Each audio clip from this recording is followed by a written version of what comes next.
Hello friends, welcome back to my channel. আমি সুনিতা শুরু করছি আজকের নতুন একটি ভ্লগ। আর আজকের ভ্লগটা দেখে বুঝতেই পারছো এটা জগদ্ধাত্রী পুজোর ভ্লগ। ঠিক তাই, এটা জগদ্ধাত্রী পুজোর নবমীর দিনের ভ্লগ। আর নবমীর দিন আমি কারোর পরোয়া না করে একা একাই বেরিয়ে পড়েছি ঠাকুর দেখতে।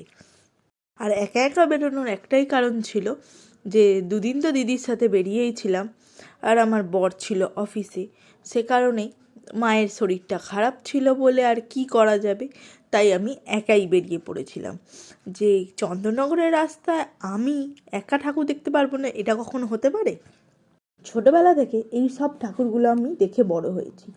এই সমস্ত রাস্তা আমার প্রচণ্ডভাবে চেনা। তাই প্রথমে দেখলাম তো বিদ্যালঙ্কা, তারপর চলে গেছি বাজারে। বাজারে কাপড়পট্টি ঠাকুর দেখে ভেতরে লক্ষ্মীগঞ্জ বাজার। তারপরে আজকে দর্শন করব আমাদের চন্দননগরের অভিভাবিকা আদি মায়ের। আজ আদি মায়ের উদ্দেশ্যেই আমি বেরিয়েছিলাম যে আজ অন্তত আদি মায়ের মুখটা একবার হলেও দেখে আসি। এই বাজারের দিকে ঠাকুরগুলো সেরকম একটা প্যান্ডেল হয় না ঠিকই, কিন্তু এগুলো সব মন্দিরে পুজো হয়, যার জন্য এখানে ঠাকুরগুলোই আসল।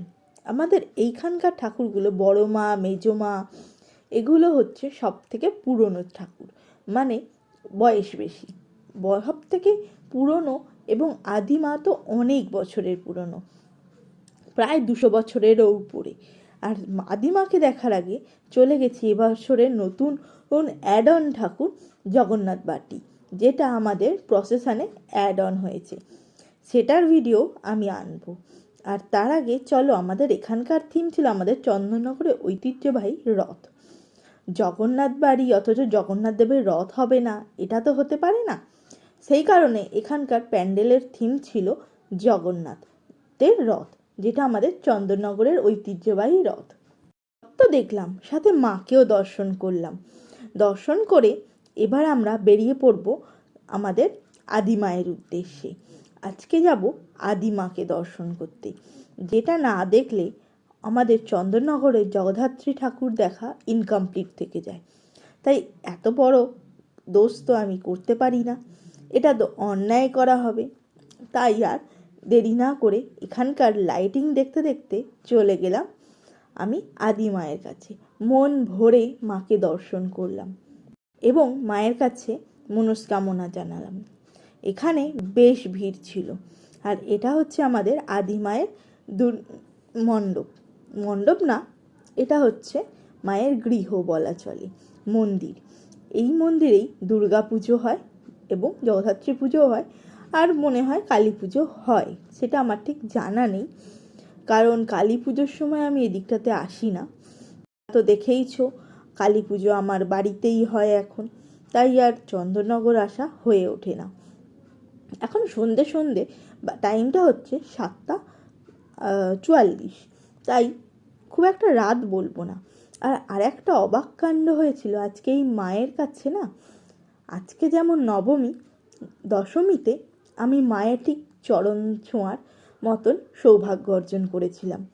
জানি না এটা কখনো সম্ভব হয়নি, ছোট থেকে এত বড় হয়েছি, আমি কখনোই আদি মায়ের চরণ স্পর্শ করারও সুযোগ হয়ে ওঠেনি।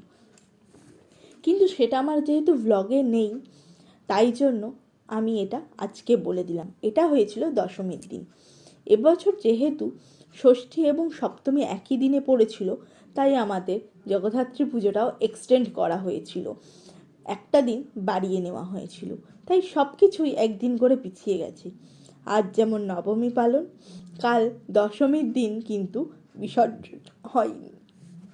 বিসর্জন হয়েছিল একাদশীর দিনও নয়, দ্বাদশীর দিন।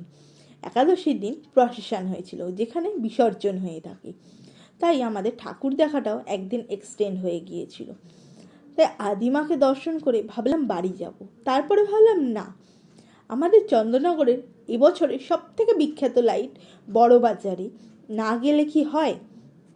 কালকে আদৌ কোথায় যাব সেটা তো ঠিক হয়নি, তাই আর দেরি না করে লোভ সামলাতে না পারে চলে গেলাম বড় বাজারে। বড় বাজারে এসে বড় বাজারের এই সোশ্যাল মিডিয়ায় যে হারে নাম করা হয়ে গিয়েছে এই লাইটটা, তাই এই লাইটটা মিস করলাম না, চলে এলাম বড় বাজারের মণ্ডপ দেখতে। আলোকসজ্জাটা বেশ সুন্দরই হয়েছে।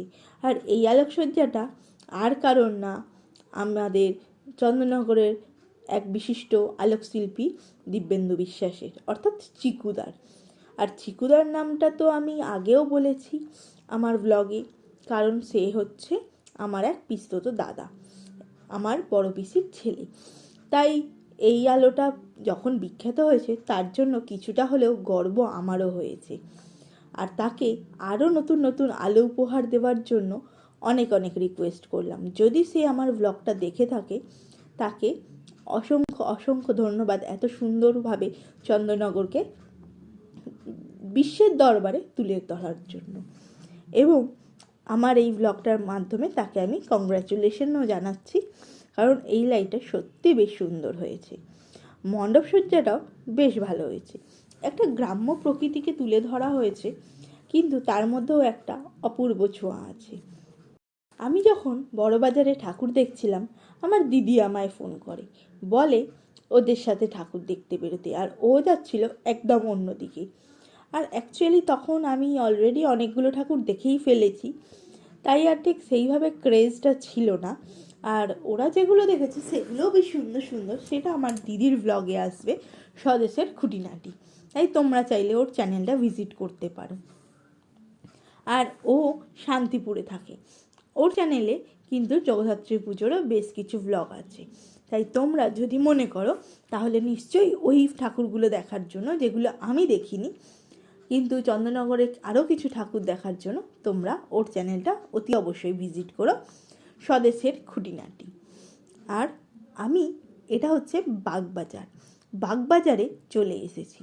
বাগবাজার তেমাথার এই হচ্ছে আরেক সর্বোচ্চ ঠাকুরের মধ্যে একটি। এখানকার মায়ের মুখটাই এত মিষ্টি যে আমাদের চোখ ফেরানোর জায়গা থাকে না। আর একটা জিনিস দেখলে, আজ এখনও বিসর্জনের কিন্তু 2-3 দিন দেরি আছে, তারই আগে মায়ের বিদায়ের প্রস্তুতি তৈরি হয়ে গিয়েছে।